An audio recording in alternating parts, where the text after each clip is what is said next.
Bueno, pues vamos a hablar un poco más a fondo de el más reciente y el último, ya informe de seguridad de AMLO y también de los señalamientos que surgieron ayer por parte de Genaro García Luna.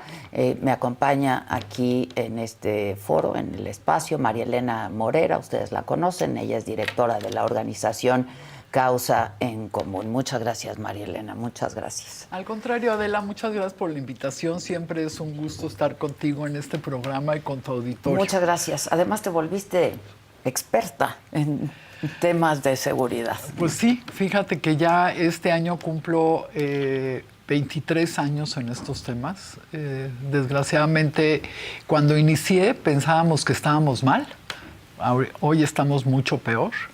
Y pensábamos también que muchas cosas mejorarían y llevábamos pues adelantos y retrocesos como siempre sucedía en todos los gobiernos. Sin embargo, hoy que, como decías ayer, el presidente presentó su última evaluación de seguridad, pues realmente es una vergüenza el estado en el que estamos y la manera que nos mienten, ¿no? Yo te diría que... ¿Cómo evaluarías en general esta estrategia? La estrategia y los resultados también. Claro. ¿No? Lo que dijo ayer el presidente. Mira, lo que pasa es que el presidente partió de un diagnóstico equivocado, ¿no? Si bien las causas sociales como la desigualdad, la pobreza, sí generan violencia y delitos, esos no los generan. Esos no están relacionados directamente con el crimen organizado, que son los que más violencia generan en el país, ¿no? Entonces el presidente creyó y sigue creyendo que solo atendiendo las causas sociales de una manera general lo va a resolver. Lo que vimos es que no lo resolvió, que si bien los programas sociales pueden servir para muchas cosas, para el tema de seguridad necesitas prevención focalizada en los grupos de riesgo. Y esto no lo tuvimos por ningún lado. Partió también de un error en el Plan Sectorial de Desarrollo en seguridad, donde en lugar de hacer un análisis de cómo recibían al país y después poner cuál sería su estrategia, si tú lo lees y lees la Estrategia Nacional de Seguridad, todos son frases ideológicas basadas en cuestiones no documentadas y con resultados que pensaban que iban a ser mágicos, ¿no? Lo cual tampoco no sucedió. Me parece que otro punto muy importante a destacar es la militarización extrema que se dio en el país. Si tú recuerdas, en lugar de hacer una Guardia Nacional como hay en muchos países, que es intermedia y que colabora con las policías civiles a nivel federal, lo que hicieron fue destruir a la Policía Federal, que tenía, si bien por supuesto tenía problemas como todas las instituciones en este país, era la mejor policía que nosotros teníamos evaluada. La destruye, hace una Guardia Nacional, nos miente diciendo que es civil, en realidad es militar, nunca la preparan como policía y eso lo tenemos documentado en nuestro estudio del Observatorio Nacional de la Guardia Nacional en la militarización. No las preparan como policías, siguen estando al servicio de las Fuerzas Armadas y ahora con la reforma pues que mañana, pues sí, mañana seguramente la aprueban o pasado mañana en diputados y luego en senadores, igual que hicieron con la reforma al Poder Judicial. ¿Tienen con qué? Exactamente, y que ya te platicaré más adelante los riesgos tan graves que tiene esta reforma, porque no solamente es pasar a la Guardia Nacional a Sedena. Otro punto es que todo el presupuesto de seguridad se fue a las Fuerzas Armadas y no a las policías y a las fiscalías. Entonces debilitaron a las policías y a las fiscalías y le dieron más de 400,000 millones a las Fuerzas Armadas, entre Guardia Nacional, Marina y Defensa. ¿Y con qué resultados? Porque como tú dices, bueno, a ver, ¿cuáles son los resultados? Mira, una policía municipal mediana, ¿no? Digamos la de Celaya, manda al Ministerio Público, detienen presuntos criminales y los pone a disposición del Ministerio Público alrededor de 3,000 al año, con una policía de 600 elementos más o menos. La Guardia Nacional hoy tiene 135,000 elementos. Pon tú que hace 2 años tenía 118,000 elementos. ¿Sabes a cuántos puso a disposición ante el Ministerio Público? A 2,862 personas. Menos que la policía de Menos Celaya. que una policía de 600 elementos. Y esta tenía 118,000 elementos. O sea, es completamente ridículo lo que nos ha sucedido. Y todo esto, por supuesto, que ha influido en los niveles de violencia que tenemos, porque no solamente estamos hablando... Aunque lo niega el presidente. Bueno, el presidente niega todo, pero ahí están los mismos datos del gobierno. En los datos del gobierno dice que llevamos 197,500 homicidios al día de ayer o antier. Pero además de estos, le tienes que sumar los que meten en otros cajones que no son mediáticos, ¿no? Que son los delitos en contra de la integridad personal, en donde han metido 75,000 homicidios. ¿Cuáles son estos contra la integridad personal? Pues mira, ese rubro es rarísimo porque es inseminación artificial no consentida. Es rarísimo. Meten también ahí homicidios que dicen que no saben las causas. Es un cajón que no es para homicidio doloso y sin embargo ahí los pone, ¿no? Lo mismo que pasa, por ejemplo, en secuestro.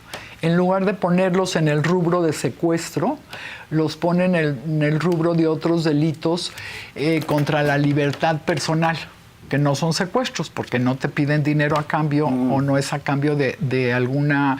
de que les des un coche o les des tu propiedad. O sea, no hay extorsión de por medio. No.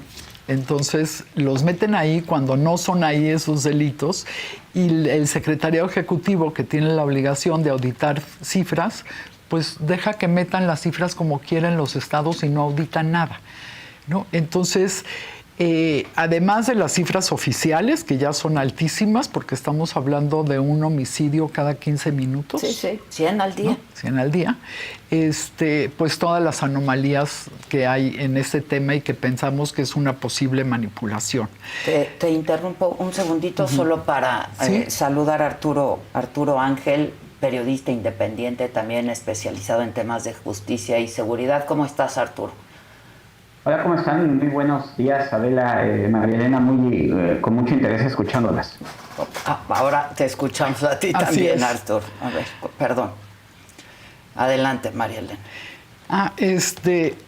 Entonces te decía, además de estos delitos, el crimen organizado hoy está en mucho más municipios de los que estaba antes.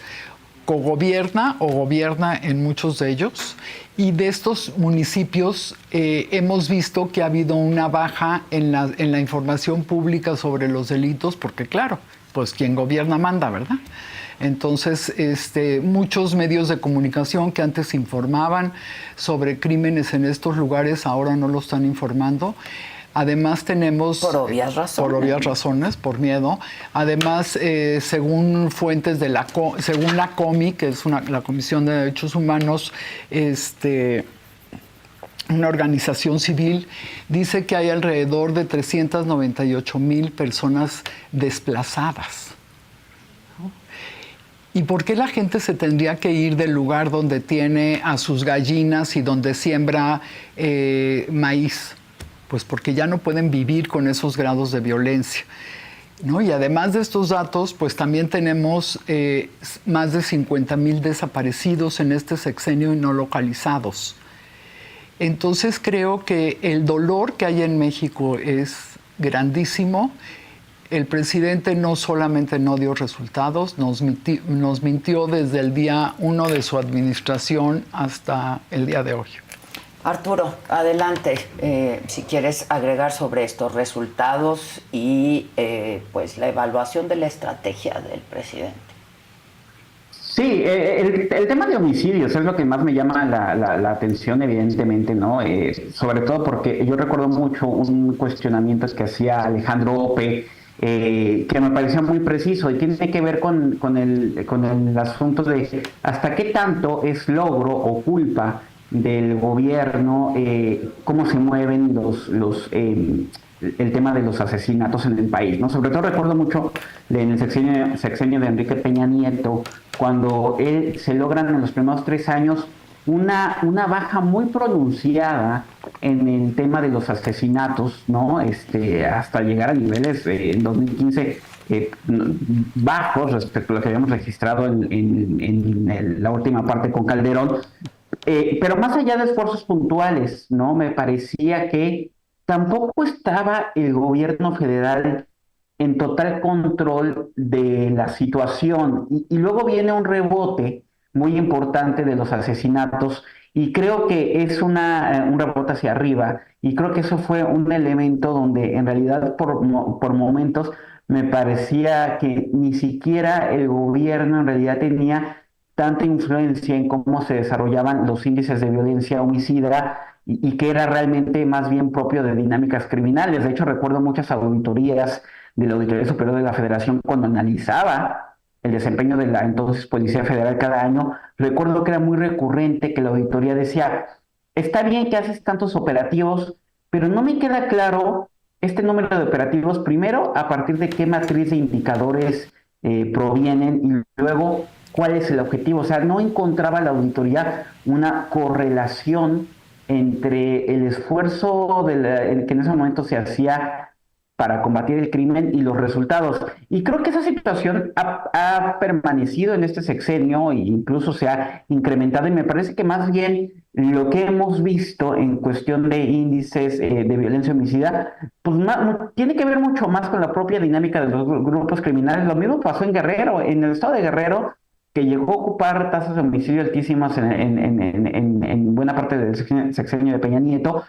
Luego desciende, pero desciende sobre todo porque un grupo criminal se logra imponer a otro y no tanto porque el Estado implementara una nueva estrategia. Me parece que eso es lo que hemos visto en la mayoría de los casos y por eso cuando se habla de logros, no logros, en realidad me parece que más bien estamos atrapados entre la propia espiral de cómo actúan los grupos criminales. Por supuesto, el Estado ha decidido a veces intervenir, a veces con saldos positivos y otras veces con saldos muy negativos, pero me parece que en general muchas veces se hacen ciertos despliegues, ¿no? Como sucede ahora con la Guardia Nacional, como de persuasión, pero cuando llega el momento de las crisis, en realidad, pues como que la autoridad más bien está esperando que esto, como ocurre por ejemplo en Sinaloa, que esto más bien no escale, ¿no? Trata de no agravar la situación, pero tampoco de entrar ahí con la fuerza del Estado. Entonces, eso por un lado. Y por el otro, sí, yo hace unos días, ¿no? Publicaba en W Radio el tema de que sí hubo un incremento en el tema por ejemplo, de denuncias por delitos de violación, en temas de extorsión, evidentemente, y en general en el universo total de delitos que se denuncian. Ahora, siempre está la duda de hasta qué tanto realmente el que haya más denuncias quiere decir que hay más delitos.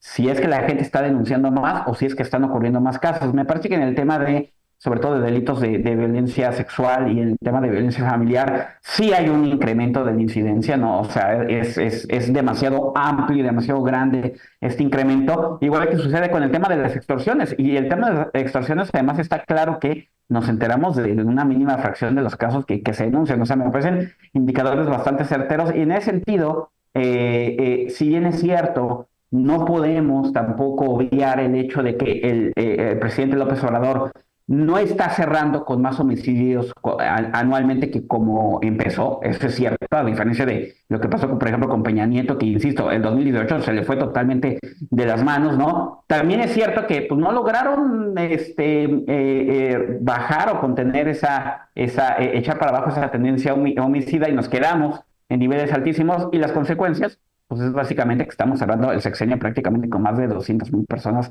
asesinadas, ¿no? Una cifra que no se había registrado en los últimos 30 años, por lo menos desde que tenemos estas mediciones. Y nos dicen que no hay más violencia, ¿no? Exacto. Nos mienten diciéndonos que no hay más violencia cuando el crimen organizado se ha expandido, cuando se dedica a mucho más delitos, y ya como decía aquí Arturo Ángel, pues el delito de la extorsión, ¿no? Que es de los más graves de los que se cometen en México, porque al final es un secuestro de tu negocio. Sí, claro. ¿no? Y es mucho más fácil hacerlo que secuestrar a una persona, ¿no? Y también nos dicen que han bajado los secuestros, ¿no? Ayer escuchaba lo que dijeron en el mensaje donde ponen 14 puntos en un video que sacaron en la mañanera y dicen que bajó el secuestro un 74%. Sí, claro, porque aquí los migrantes son invisibles, entonces no toman en cuenta los secuestros de migrantes y nos dicen que son rescates. No, no son rescates. Los migrantes estaban secuestrados y les estaban pidiendo dinero a sus familias para regresarlos. Y entonces la Guardia sí ha sido mucho más efectiva en detener migrantes que en detener la violencia interna del país. Ahora, ¿qué podemos esperar? ¿No? Digo, porque vemos lo que está ocurriendo a fin de esta administración, lo que está ocurriendo en Chiapas, lo que ha estado ocurriendo en Sinaloa, con pues mucha más notoriedad en los últimos días, ¿no? ¿Qué podemos esperar, María Elena, Arturo? Pues mira, yo creo que tenemos que esperar a que entre la doctora Claudia Sheinbaum y que realmente defina cuál va a ser su estrategia. El próximo secretario García Harfuch ha dicho que él va a basar su estrategia en inteligencia, que va a tomar, que le va a tocar a él el control de lo que era antes el CISEN, que hoy lo tiene un general, el general Audomaro. Entonces me parece que esa es una buena noticia porque otra vez la presidenta va a poder tener la inteligencia militar por un lado y también inteligencia civil para poder tomar decisiones, porque no puedes tomar decisiones con una sola fuente. Entonces me parece que eso va a ser bueno. También ha dicho que van a impulsar la seguridad y las policías y las fiscalías en los estados, que también me parece que es bueno porque... Va a mandar una reforma, de hecho. Ayer supimos que iba a mandar una reforma. Sí, claro. A ver, ojalá le dé tiempo para hacer esta reforma con todo el tema que va a tener encima de la reforma al Poder Judicial y con todo el gasto que se viene extraordinario con la elección de jueces, por ejemplo. Entonces, ojalá que le dé tiempo porque esta reforma sí sería muy importante, hacer una reforma a estas dos partes. Entonces, creo que pues vamos a depender de, al final del día, qué va a ser lo que ella va a decidir. Porque si realmente decide lo que ha dicho hasta ahora, que va a seguir con la estrategia de los programas sociales de manera general y no focalizados, que van a seguir las Fuerzas Armadas a las que les va a dar más dinero y más atribuciones, entonces pues no vamos a tener algo mejor, ¿no? Pero pues por lo que ha delineado García Harfuch y por lo que dices que ayer la propia presidenta electa dijo que va a mandar una reforma, bueno, pues yo creo que esas son buenas noticias y me parece que pues por otro lado, hay que esperarnos. van a aprobar la reforma del presidente López Obrador. La reforma a la Guardia, sí, me parece, no sé qué opine Arturo Ángel, pero a mí me parece una reforma muy grave. ¿Cuáles son los riesgos? Mira, van a mandar a la Guardia a la Sedena, que eso pues en la práctica ya está, ¿no? Pero me parece que hay dos riesgos grandes. Uno es que la Guardia Nacional va a tener fuero militar y va a estar deteniendo personas, lo cual implica que cuando haya un problema, ellos prácticamente van a decidir si se van por el fuero militar y entonces los altos mandos no van a tener responsabilidad. Vamos a seguir viendo a soldados encarcelados, pero no porque ellos tengan toda la responsabilidad, sino que la tiene el mando al cual protegen. Y me parece que el cambio más importante es el cambio al artículo 129 constitucional. El 129 constitucional desde 1857 era el 122, pero dice exactamente lo mismo. Y lo que dice es que las Fuerzas Armadas en tiempos de paz solamente pueden actuar en las funciones que son estrictamente militares. Ahora el cambio que viene es que las Fuerzas Armadas pueden actuar en todo lo que diga la Constitución y sus leyes que de ella emanen. ¿Qué quiere decir esto? pues si lo tomas literal, como ahora pretenden tomar con la todo, reforma judicial, sí. Pues quiere decir que vamos a poder ver a los militares en donde te guste, en el Banco de México, en la Secretaría de Educación, en todas partes, porque ya no va a haber una división como la tuvimos durante muchísimos años en México, que precisamente esa división se hizo para que el poder civil estuviera sobre el poder militar, porque si tú recuerdas, a principios del siglo pasado, ¿no? Y a finales del antepasado, pues cada vez que a los militares o a la iglesia no les convenía una acción de gobierno, pues hacían motines y se aglutinaban junto con los poderes económicos de ese momento. Y entonces no pasaban las reformas. Y a raíz de esa reforma dividen completamente ambas funciones y entonces, bueno, a los militares les dan otras prerrogativas que me parecen muy importantes, como por ejemplo la seguridad social que tienen, pero dejan al poder civil por separado. Hoy no, va a estar junto. Ya. Arturo Ángel, en ese sentido sí, me parece que, a ver, de hecho están ligados el tema de la reforma a policías y fiscalías con el tema de Guardia Nacional. Cuando se logra aprobar con el apoyo de la oposición el tema de la Guardia Nacional, se había dicho que vendría acompañado del fortalecimiento de un modelo nacional de policía y justicia cívica y que se iban a invertir en el desarrollo de las policías. Eso nunca pasa, ¿no? En realidad, más allá de esfuerzos aislados en algunos municipios que sí intentaron seguir estos parámetros, en realidad nunca hay ese desarrollo. Y dos, tampoco nunca se trabaja en construir una Guardia Nacional con elementos civiles, ¿no? Se supone que solamente iba a haber un primer grupo de elementos provenientes del ejército que iban a ser este pie veterano, ¿no?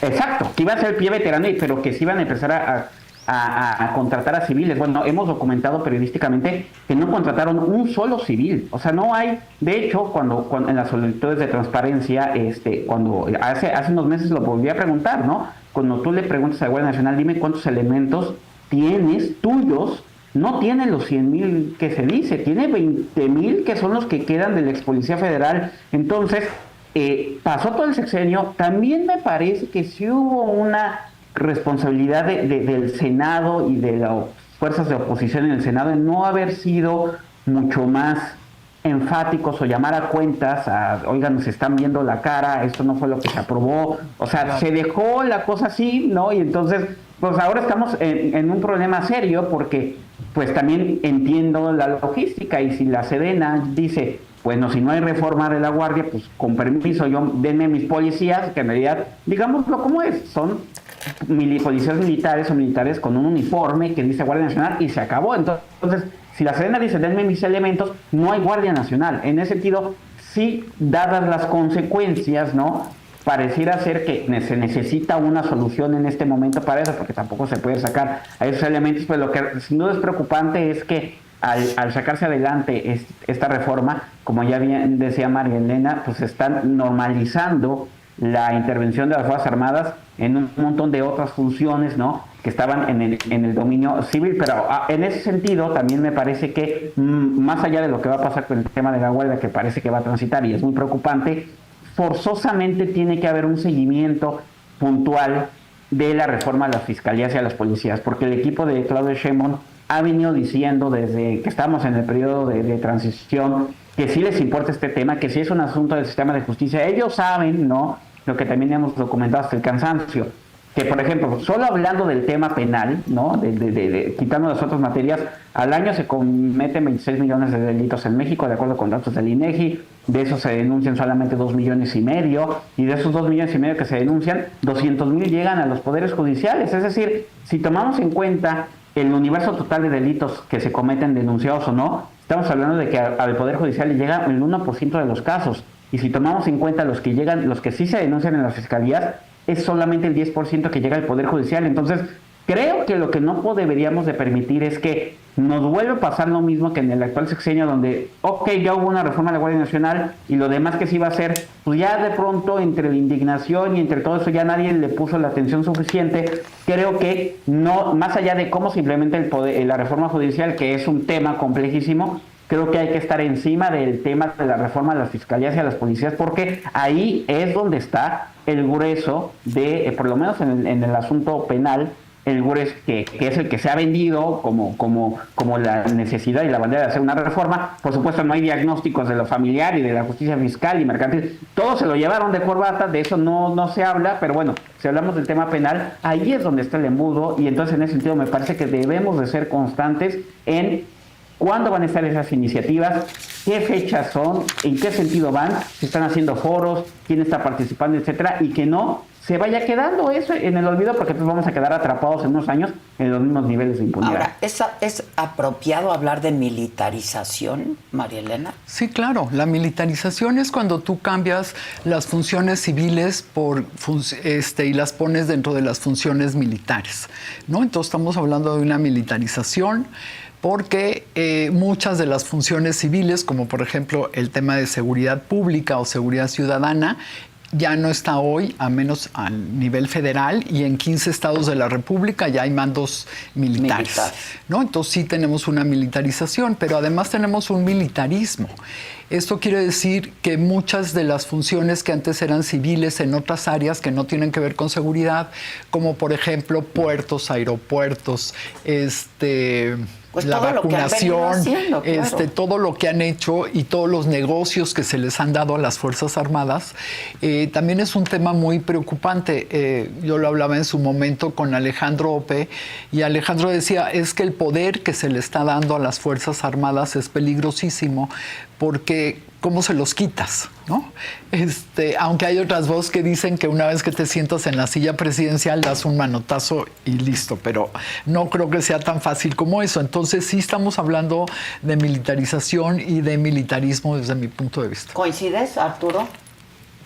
Sí, no, totalmente. Lo que pasa es que ahora el término ya como que se volvió complicado. Escuchaba el otro día también a Carlos Bravo diciendo de que pues no, o sea, no podemos decir que lo que antes era militarización ahora no lo es, ¿no? En ese sentido me parece que es claro. Tal vez en lo que siempre quedó, me parece, el tema pendiente, y eso yo lo veía desde que estábamos en primeros años de este sexenio, cuando hablábamos de la militarización, era pues la gente decía, bueno, pero pues si yo ni de chiste confío en el policía que está aquí, eso ¿qué es lo malo, qué es lo bueno, por qué me debería de preocupar, ¿no? En ese sentido creo que tal vez lo que sigue siendo un asunto pendiente es explicar bien cuáles son los impactos, sobre todo a la luz de las experiencias internacionales y de los convenios de derechos humanos que México, está obligado a respetar, aunque ya sabemos lo que ha estado sucediendo en varios temas, pero de los riesgos de esto, ¿no? Pero sin duda, totalmente creo que el término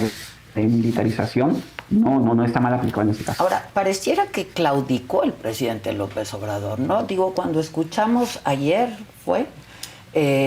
al comandante Aldana, ¿no? El comandante de la tercera región militar allá en Sinaloa, diciendo que son los criminales los que pueden detener la violencia y no la autoridad. Pues es claudicar, ¿no? Pues sí, ya es darles todo el poder que en realidad no tienen los criminales, ¿no?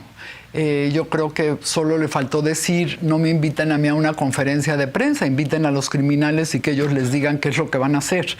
O cuándo se va a acabar la violencia. O cuándo se va a acabar la violencia. Sí, creo que el tema, pues hoy en Sinaloa, en Sonora, como ha sido también en Chiapas, en Guerrero, en Michoacán, en otros momentos de este mismo sexenio, pues es gravísimo. Y me parece que lo más grave es que la autoridad se haga a un lado y diga, pues que se hagan ellos bolas. O pedirles, por favor, que se porten pues sí, que bien. Se porten bien, ¿no? O que le digas a su abuelita que se porten bien. Si ya estás en las filas del crimen organizado y con una economía muy baja en algunos lugares, pues no vas a cambiar, ¿no? Entonces, yo sí creo que falta una política pública real en el tema de seguridad y en el tema de justicia. Como bien decía Arturo Ángel, si no se arreglan las fiscalías y las policías, no tenemos manera de salir adelante. Y sobre todo el tema de las fiscalías, porque las personas las detiene un policía, llega y las personas llegan a la fiscalía, y ahí si los fiscales no hacen verdaderamente no forman una carpeta de investigación que sea sólida, pues le va a llegar al juez y el juez los va a batear. Entonces, por eso es que es tan importante el tema de las fiscalías. Y también yo agregaría aquí que hay un tema ahora importante, que con qué policía federal va a actuar el próximo secretario de Seguridad, porque hoy no hay una policía federal. Entonces tiene dos opciones: o depender completamente de las Fuerzas Armadas, que desde mi punto de vista no sería la mejor opción, o crear un grupo pequeño, no de las dimensiones que tenía la Policía Federal, porque para empezar ni alcanza el dinero, pero sí un grupo pequeño de investigación, de policía científica y de inteligencia, ¿no? Porque si no, pues no hay manera de salir adelante. Y nosotros creemos, desde Causa en Común, que la reforma a las fiscalías tiene que traer una reforma a que todas las policías del país, como en todos los países del mundo, puedan investigar. En México siempre están acotadas, uno, por la mentalidad, ¿no?, que dicen a mí no me toca, pero otra porque en la ley no está claro cuáles son los tramos de responsabilidad de cada área. Y creo que si tenemos más de 350,000 policías en la calle, tenemos que formar para que investiguen, ¿no? Y realmente... Me parece que ahí una cosa que se va a hacer, se ha estado especulando, tiene que ver con el tema de la Unidad Especial de Combate al Secuestro, que es una unidad que existe a nivel federal, ¿no? La CONASE. Y que podría echarse mano de ella, ¿no?, del lado de Omar García Harfuch, claro, para a lo mejor fortalecerla como un equipo de investigación de cara al combate al delito, ¿no? Por ahí creo que podría haber algún tema de vía para comenzar a formar una policía que se dedique a hacer investigaciones de alto impacto, pero es un grupo pequeño hasta ahora, o sea, sin duda sí, tiene que sí, ampliarse. Además ahí se quedaron, Arturo, muchos de los policías federales que trabajaban en temas de investigación y de inteligencia. Entonces sí creo que puede ser por ese grupo, y también podría ser, ¿por qué no?, por la agencia de investigación criminal que tiene PGR. También por ahí podría ser, si hay un cambio, si hay un cambio en la reforma que permita que todas las policías estén en las secretarías y no estén en las fiscalías, ¿no? También podría ser por ahí, pero como dice... Y habrá que ver qué margen de maniobra también tiene García Harfuch. Claro, habrá que ver eso, ¿no? Pero pues yo espero que tenga mucha mano izquierda, como la tuvo en la Ciudad de México con los militares, y que realmente pues puedan funcionar juntos, pero bajo el mando civil, ¿no? Vamos a ver qué tanto sucede. Finalmente les pregunto, ¿algún apunte de la carta que se publicó ayer de García Luna que le llegó a este periodista estadounidense, Keegan Hamilton, Arturo? Sí. Ayer, después de que salió la carta, que la difundió Keegan en sus redes sociales, Keegan, editor del LA Times, hice contacto con el equipo de abogados de Genaro García Luna, pues primero para verificar, evidentemente, ¿no? Me dijeron que la carta que era real, de hecho también me mandaron una copia de ella. Pues, a ver, yo creo que el contexto es muy claro. Genaro García Luna está a 3 semanas de que le aplique una sentencia. Sí, que seguramente va a ser una sentencia durísima, ¿eh? Estamos hablando como mínimo de 20 años de prisión, muy posiblemente una cadena perpetua. Vamos a ver ahí el juez en qué aspecto se mueve. Genaro García Luna estuvo intentando por meses tratar de que se repusiera el juicio, diciendo que la fiscalía manipuló a los testigos, que había información incompleta o no precisa. El juez ya desestimó todo ello, y me parece que en ese contexto, ¿no?, de que se viene su juicio, en el contexto de que está acabando el gobierno, la actual Administración Federal de México, va a haber un cambio de gobierno, y de que están pasando cosas como la reforma del Poder Judicial o el tema de Sinaloa, es que Genaro García Luna toma estos elementos, ¿no?, y decide hacer esta carta, ¿no?, que pues básicamente dice algunas cosas que son ciertas, otras que son medio ciertas y otras que no son ciertas, ¿no? O sea, por ejemplo, dice que en su caso se usaron a puros testigos criminales, ¿no?, y que no hay ningún dato de prueba sólido en cuestión de un documento o algo que acredite que él recibió dinero. Eso es cierto, digo, los que cubrimos el juicio sabemos que nunca hubo un estado de cuenta bancario, una llamada, no encontraron nada. Nada, ¿no? Pero también es cierto que las reglas del sistema de justicia aquí son así, ¿no? Y si los fiscales armaron un caso con varios testimonios, presentaron una historia, y si al jurado esa historia le parecía creíble, convincente, más allá de toda duda razonable, así funcionan las reglas, y se emitió un veredicto, y ese veredicto ya es de culpabilidad. O sea, Genaro García Luna, en las reglas del sistema de justicia en Estados Unidos, no es inocente. ella es una persona culpable a la espera de sentencia. Luego habla en el tema de, bueno, dice que le quisieron ofrecer un tema de ser testigo, ¿no? Eso en realidad pues lo sabe él, su gente dice que incluso le acercaron una lista de personas, que él no quiso entrar a esa dinámica, porque dice que no, que en realidad él no tenía pruebas en contra de ellos, ni mucho menos, ¿no? Y que no era cierto, y entonces vinieron las consecuencias, y luego ya viene lo que dice de los presuntos nexos criminales del gobierno federal actual, ¿no? No me queda claro, la verdad, Adela, María Elena, porque la redacción honestamente sí es un poco rara. Entonces él dice que es del conocimiento público, que hay registros, videos, audios, pero no queda claro si él los tiene también o no los tiene. No dice ni una cosa ni la otra, sino dice que es como es del conocimiento público. Pues entonces no sé si más bien se refiere a los reportajes y toda esa cosa que ha salido este año, que ya ha sido largamente debatida, pero pues en todo caso sería muy interesante si él tuviera en todo caso evidencia de todo ello, ¿no? Parece y ya, ser pues, que luego al final de no la es carta, él el que dice tenerlas, ¿no? Sí, Sino que está en manos del gobierno de pero Estados bueno, Unidos. yo creo que me parece una defensa pública la que él intenta hacer de cara a esta sentencia.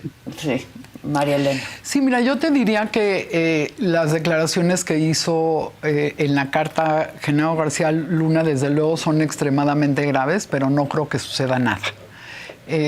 No creo que suceda nada porque si efectivamente tienen todas esas declaraciones y todos esos videos que dicen ahí que los tiene fotografías, videos, audios en manos del gobierno federal de Estados Unidos y que también existen aquí algunas pruebas, bueno, pues entonces los gobiernos se encargarán de decir si es cierto o no y cuándo las harán públicas, porque recordemos que en Estados Unidos pues su forma de ver las cosas es distinta. Como ya decía Arturo Ángel, pues en los juicios, si te declara culpable un criminal y el fiscal logra persuadir, ¿no?, al jurado que es verdad, pues ahí es verdad y punto, y eso no está en discusión. Me parece que lo irónico es que los mismos criminales que incriminan a García Luna en el juicio también han incriminado, algunos de ellos, a López Obrador. Lo hicieron en el propio juicio. Que lo hicieron en el propio juicio, ¿no? García Luna. Exactamente. Entonces, no, o sea, ahí sí quiero precisar porque no, tampoco es tan así. O sea, yo cubrí el juicio y nunca hubo una declaración de uno de los testigos. Bueno, yo me refiero a los reportajes dinero, ¿no? que O sea, en su sacaron. momento fue un testimonio, el hermano del Mayo Zambada, en el juicio en contra del Chapo Guzmán, dijo que a un jefe de la policía de la Ciudad de México le habían entregado recursos, ¿no? En su momento ya no prosperó ese asunto en el juicio del Chapo. Lo intentan recuperar los abogados de Genaro García Luna en el juicio, ¿no? Intentan ellos forzar a este testigo que apunte, porque incluso el señor César de Castro, abogado de García Luna, dice: oiga, usted aquí en la declaración por escrito dijo que era el presidente, y lo que dice este testigo es: no, yo no dije eso, ¿no? No, aquí lo tengo por escrito, le voy a refrescar la memoria, y el juez Kogan interrumpe eso, porque dice: oigan, ni es asunto de este juicio.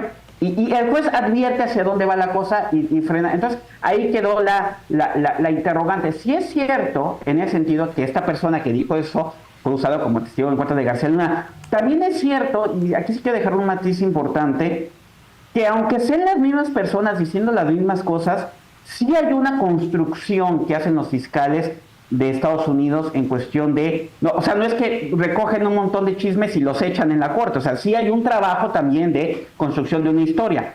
Por eso también sí pido que tengamos un poco de precaución a la hora en que hacemos estas analogías de... Pues es la misma persona que dijo una cosa la que dice otra. Sí, pero hay un trabajo en que los fiscales de Estados Unidos dicen: estos elementos me parece que si los entrelazo con esto y hacen un tejido de una historia. En el caso de lo otro, hay señalamientos, me parece que aislados, que tienen que atenderse, pero que los propios fiscales de Estados Unidos, al menos hasta el día de hoy, no les han encontrado sustento como para construirlos en un caso en contra de López Obrador o de alguien más. Sí, yo creo que mientras López Obrador esté en el gobierno no van a construir ningún caso.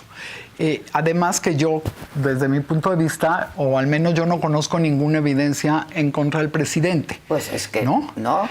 Es muy aventurado pues hacer esas declaraciones. Decir que está involucrado en el crimen organizado, ¿no? Simplemente lo que hemos visto y lo que hemos visto todos, ¿no?, es que el presidente sí tiene por lo menos una cercanía emocional con los criminales, ¿no? A quienes llama el señor Mayo Zambada, ¿no? Mientras que a los políticos de oposición los destruye en cualquier mañanera que se le ocurre, ¿no? Pero pues es otro tema, ¿no? Sí, claro, no quiere decir que exista no quiere ninguna evidencia, ¿no? Y de los reportajes que han salido en Estados Unidos sobre el presidente, pues también son reportajes y tampoco el Departamento de Estado de Estados Unidos tampoco no ha dicho si es cierto y seguimos con la investigación, ¿no? Dijo claramente que esa investigación se había parado.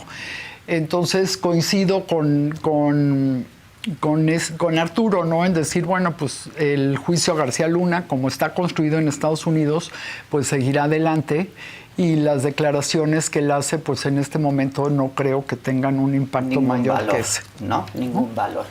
Bueno, pues en conclusión, nos quedan mucho a deber en materia de seguridad, ¿no? Así es, nos quedan mucho a deber. Esperemos que tengamos un mejor sexenio y creo que tenemos que darle seguimiento a todo lo que haga la doctora Claudia Sheinbaum desde un principio y hacer público pues lo que siempre hemos hecho público, ¿no? Como lo ha hecho Arturo Ángel desde el periodismo y nosotros desde la organización, donde con datos duros desde hace muchos años y en varios sexenios. No es por esta administración. Hemos dado a conocer lo que está bien, lo que está mal, y pues las propuestas, ¿no? Y ojalá tengamos una buena comunicación con la doctora Claudia Sheinbaum.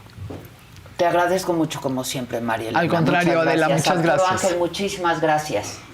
No, un gusto estar con ustedes y saludos a Marielena y a ti, Adela. Muchas gracias. Igualmente, gracias. Arturo. Bueno, y esta mañana, ahora